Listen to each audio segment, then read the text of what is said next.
Warning: our YouTube channel and its videos may contain scenes, language, and content that may not be appropriate for all audiences. These videos include surveillance footage, undercover pursuit of suspects, actual police and rescue operations, and fearless confrontations. If you do not approve of the content, please do not watch our videos. If you wish to continue, we strongly advise that you proceed with caution. Viewers' discretion is advised. Sa poll sa video, mga estudyanteng nakasakay sa bubong ng tricycle. Alam naman ho natin to, hindi mga ordinaryong tanawin sa mga probinsya rin, ano? Delikado ho to. Yung mga magulang, ewan natin kung alam nila. Pero yung mga barangay officials na dinadaanan ho ng tricycle, kami ho'y magsasabi, pukaw na mo! Panoorin.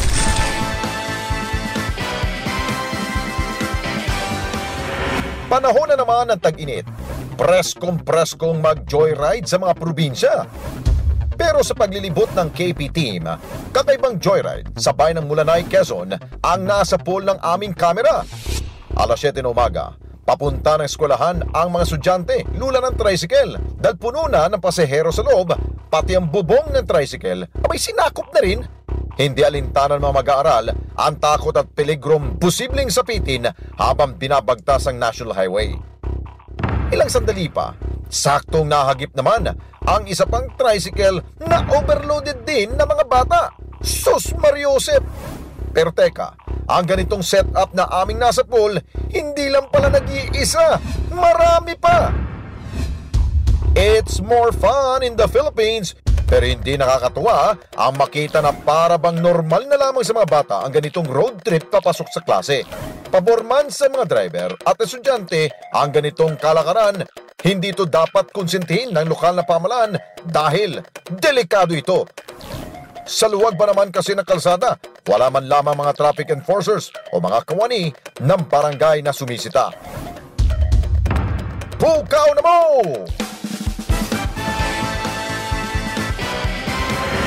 Talagang mga bata ho to, mga estudyante, nakakatakot. Alam ho natin, ang mga tricycle po ay under po yan sa local government. Yes. So hindi po to pwedeng pakialaman po ng LTFRB at ng LTO. So local government po ang regulation po niyan. So siguro, yung pong mga kinatawan po at mga opisyal po dyan sa Mulanay, Quezon Province, abay, pag-ingatan ho natin, mga kabataan po yan. May mga ambisyon po sa buhay po yan. Kapag may nadisgrasya ho dyan, kayo po malalagot po dyan. Ako Lex, dediretso na ako sa inyo sa lokal ng pamahalaan ng Mulanay, Quezon. Makinig kayo, nanonood kayo rito sa amin, ano? Sinasanay nyo yung tanawin ng taong bayan dyan sa lugar ninyo sa ganyang klaseng panganib. At nakikita ko anino ni kamatayan, nag-aantay na lang kung sino madadala sa mga kabataang kawawa naman na parang akala nila enjoy lang sila. Yeah. Naintindihan natin, Lex, na ang kakulangan ng sinasabing transportasyon sa sinasabing lugar. O kung kinakailangan, hindi naman natin ng sardina siksikan, may sa bubong. Pag isa lang dyan ang may nahulog dyan, Mariosep, mga kabataan, dapat ginagabayan ho natin. Ang mga magulang yan, siguro nasanay na sila. Parang yun ang kalakaran, Lex.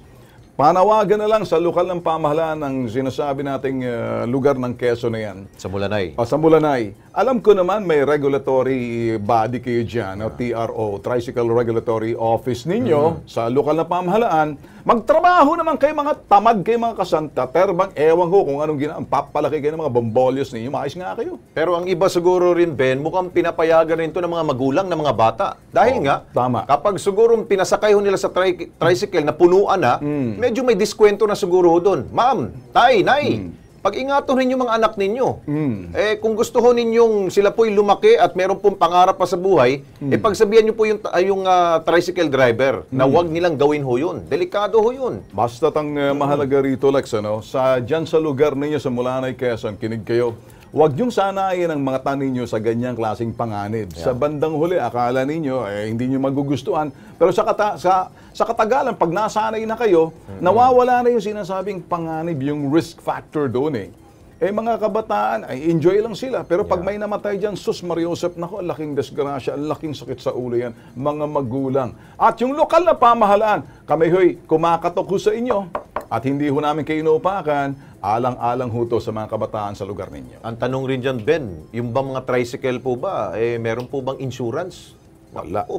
Wala siguro. Wala yan. Dahil hindi ho kayo under ng LTFRB. Wala. I'm sure wala. Kaya yun rin po, dapat silipin po ng ating pong local government po dyan sa Mulanay, Quezon. Okay.